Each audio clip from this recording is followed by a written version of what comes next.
Now, as it's also really cool that you're self-aware enough to be able to identify that and with maturity observe it. Like you're not in that. I mean, you were in it, but like as we talk right now, you're like talking as if it's something you observed, identified, and you're working through, which is cool.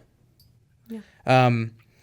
How being so like dominant and being so like business oriented, it takes a lot. How does it affect you guys' personal relationships? Like, I mean, you said you got Luke and then you have a baby. Like, I'm not sure if you're in a relationship, but how does it affect your home life? Finding balance. You can speak on that first because you're I a think mama. it's a little bit probably different. So when I had a baby was the first time that I had completely stopped working for multiple weeks. Like, I didn't think about work. I didn't open my laptop. I didn't check my phone. Like, I was so present in the moment just with the whole experience. It was the most beautiful, wonderful, hard, challenging, uncomfortable, magical experience that I've ever gone through. And I was so in that moment that I stopped working. And Rachel knew that I was trying to take at least, a few weeks off, month off of just like no communication with work-wise. So we prepped for that. And once I came back, it was the first time I was able to turn off again. Before that, I was never able to really completely turn off. My brain was always going. When I went to sleep, I was still thinking. When I woke up in the morning, I was still thinking about work. When I was sitting at dinner time, it was really hard for me to feel fully present. And having a baby was the greatest gift of presence that I could ever receive. Because when we're done for the day, I'm able to close my laptop and I'm able to look at him or be in my relationship or go to dinner and just sit there and feel nothing but love and gratitude and excitement. And I never really understood that before. I thought I did. I thought like I would speak about it as if I did, but I didn't realize that there was so much more depth to presence. So that was a big gift and a big eye-opener for myself. And now I feel as though we have set up our personal schedules where this is the time that I'm done. And, certain seasons, maybe that will change, but this is the time that I'm done. And I'm very, very firm on this is the time I want to be present with my family, because that takes precedence. That's my number one value over everything. And I was really scared to communicate that to Rachel first and tell her that family is over business, because she knew me when business was first.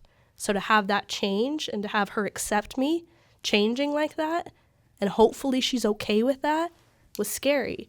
And she was. And she was like, I completely, I don't fully understand, but thank you for telling me, and let's work through this together. And maybe it might challenge me at some points, but let's work through this. And then that shift happened. So that's kind of my take on it, but I want to hear yours because I know it's a little different.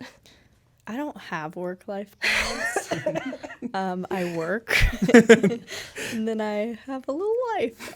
Just kidding. Yes, you do. I'm definitely working on it, and that's something I've struggled with for a really long time, because kind of going back on that consistency thing, I knew like self-discipline, just do it. You got to do it. You got to do it. And so I'd catch myself working like 14-hour days every day and like forgetting to eat. But right now, one of my main focuses is figuring out what are the things that do fill my cup. I could still work 14-hour days if I want to. That's fine where I'm at right now. But making sure I'm having those couple containers of, okay, if I'm going to meditate in the morning and that's what really makes me feel good, it's a non-negotiable, and I'm not focused on anything else during that time. I'm present, focused on that. And then if I'm, with my boyfriend or if I'm with my family, I'm present in that, and I'm not checking my phone. I'm not sending emails, because that's a non-negotiable in that moment. And then the same thing in work. If I'm present in work, I'm able to get a lot more done, and then I don't have to work all 14 hours. So really just categorizing everything and being fully present in everything is what's helping me find the most balance right now. That's cool. Presence is so hard right now. People have you guys have Apple Watches? Yes. You do?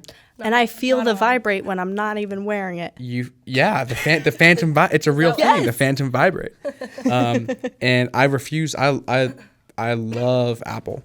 I do. I don't foresee a future, except maybe Tesla, where I'll stop using Apple devices.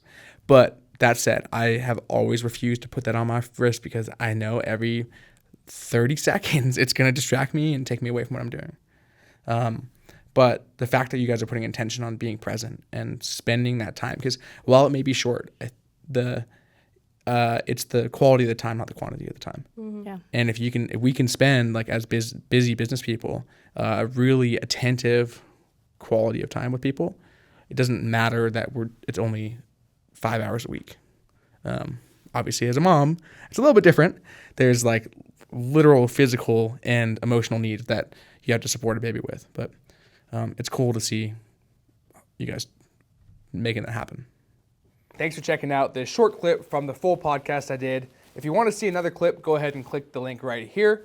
Or if you want to see the full podcast, you can click the link right here and check it out.